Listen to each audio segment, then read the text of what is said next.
Bonjour, je m'appelle Rikako Murata. Merci d'avoir visité l'atelier musical du village, volume 40.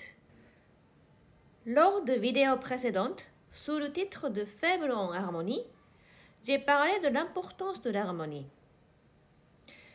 Lorsqu'on parle d'harmonie, il est extrêmement important de parler des notes de basse.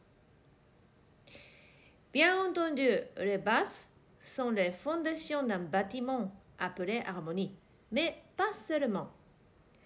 Avec les mêmes notes d'un accord, une basse différente peut modifier la direction de la musique. En sachant bien profiter des notes de basse, on peut créer des effets musicaux intéressants. C'est le sujet dont j'aimerais parler aujourd'hui.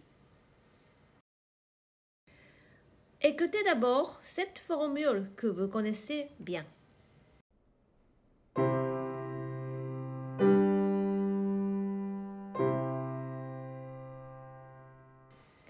Tonique dominante, tonique.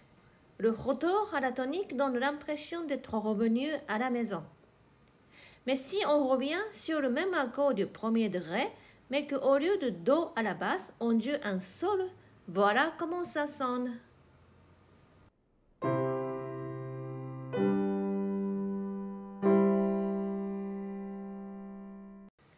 C'est la fin, mais sans être fini. Cela crée une impression bizarre et cela arrive souvent en musique. Prenez la fameuse sonate La Tempête de Beethoven. Le premier accord est La Do dièse Mi, mais la basse n'est pas là, mais Do dièse. Par ce moyen, on ressent une tension, une interrogation dès le début de la sonate. Il faut surtout bien prononcer la basse. Si on souligne que le soprano, la tension nécessaire disparaît. Voici deux versions. La première, je vais souligner le soprano, donc la tension manque. Avec la deuxième, je souligne la basse do dièse qui amène la tension.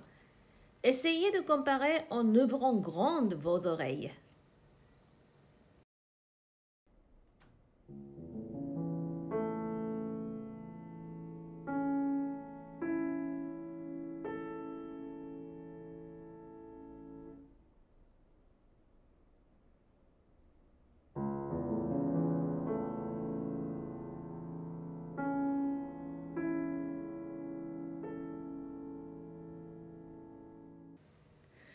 Prenons une autre sonate de Beethoven bien connue, la sonate Waldstein. À la fin de l'exposition, il y a une formule qu'on a l'impression de toujours répéter. C'est ici.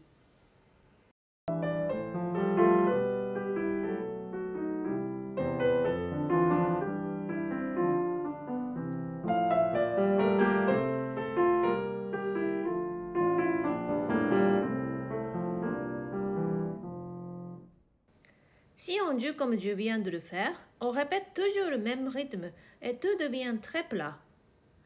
Regardons la basse.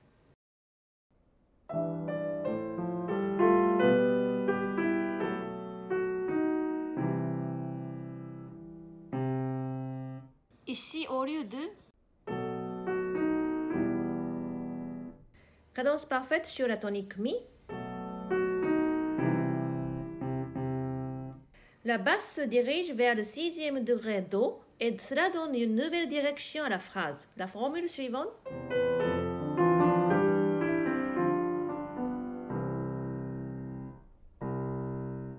S'installe sur le premier degré Do. Nous avons donc une phrase de 4 mesures. La suite est identique.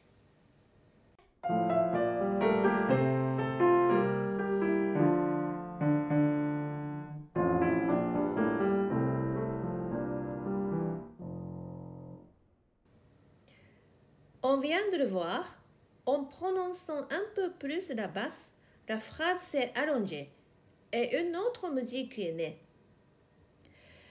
Je viens d'utiliser le mot prononcer.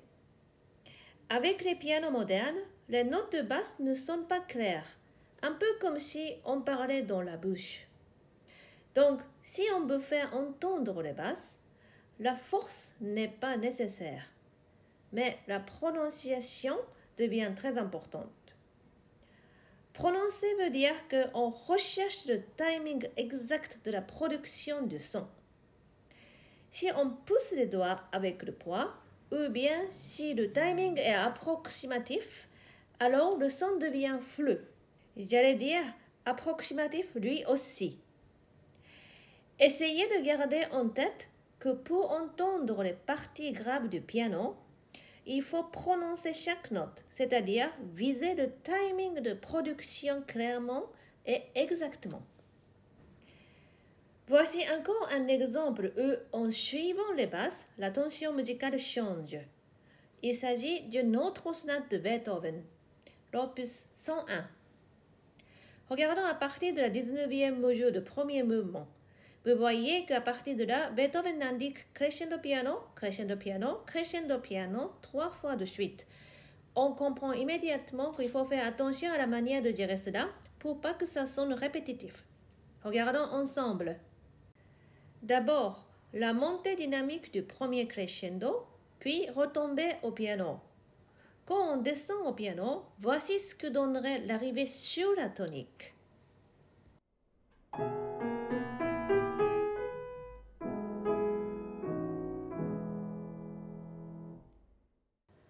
Au lieu de cela, la basse est un sol dièse, signe que la tension se prolonge.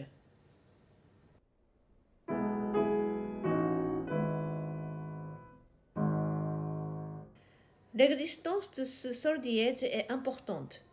Il faut prononcer la note. Malgré l'indication piano, on peut considérer que c'est un piano soutenu se rapprochant du mezzo-piano. Puis, ça recommence avec un soprano montant jusqu'au sol dièse.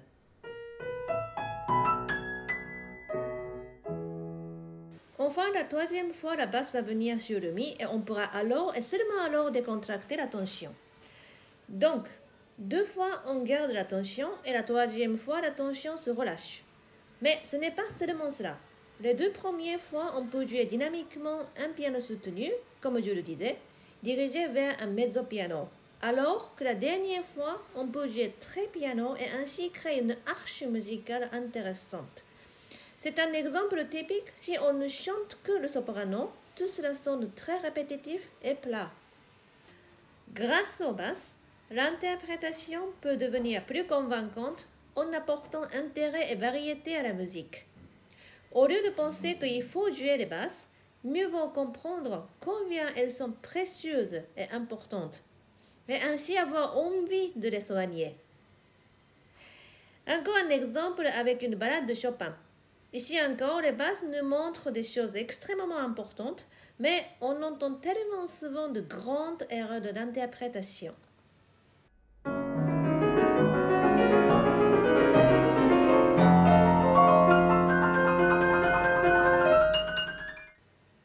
On entend souvent jouer, comme je viens de le faire, monter, monter et jouer de plus en plus brillant. Mais regardons une fois la partition. À partir de la 72e mesure, la musique s'agite beaucoup, mais regardez mesure 74. Chopin écrit diminuendo. Malgré cela, beaucoup d'interprètes continuent à monter la dynamique tout en accélérant. Essayons d'abord de comprendre pourquoi Chopin écrit ici diminuendo. On trouve la réponse sur la basse. Depuis la 62e mesure, la musique s'agite et la basse continue à monter. À la 74e mesure, la basse atteint le Fa. Ce Fa est la dominante préparant le deuxième thème en Si bémol, un degré extrêmement important comme vous le savez déjà.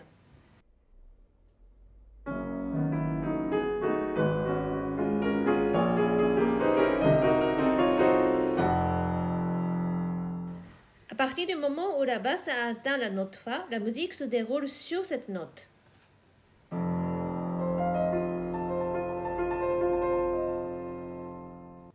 Le Fa va maintenir la tension jusqu'au moment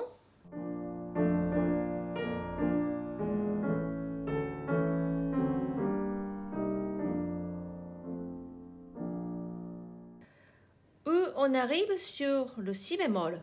Ce sera le moment où la détente sera totale.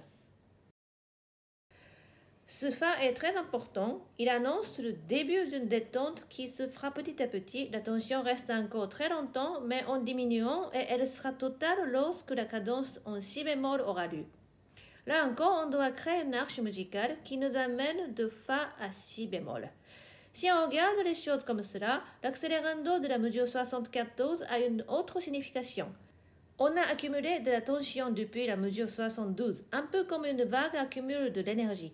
À partir de 74, la vague commence à déferler. Bien sûr, à ce moment-là, la vague libère son énergie. L'accélérando n'est donc pas une agitation supplémentaire. L'instrument piano s'est bien développé, mais en même temps, la gestion des basses est devenue très difficile. L'effet de pédale est devenu très riche, mais à cause de cela, on peut entendre beaucoup de volume dans les basses et on ne saisit pas toujours ce qu'on est en train de jouer. Les sons se mélangent trop. Pourtant, comme on l'a vu aujourd'hui, les notes de basse changent beaucoup l'interprétation et peuvent la rendre encore plus convaincante. Aussi, j'espère qu'après cette vidéo, vous apprendrez cette technique de prononciation des basses. Merci d'avoir écouté jusqu'au bout et à la prochaine fois.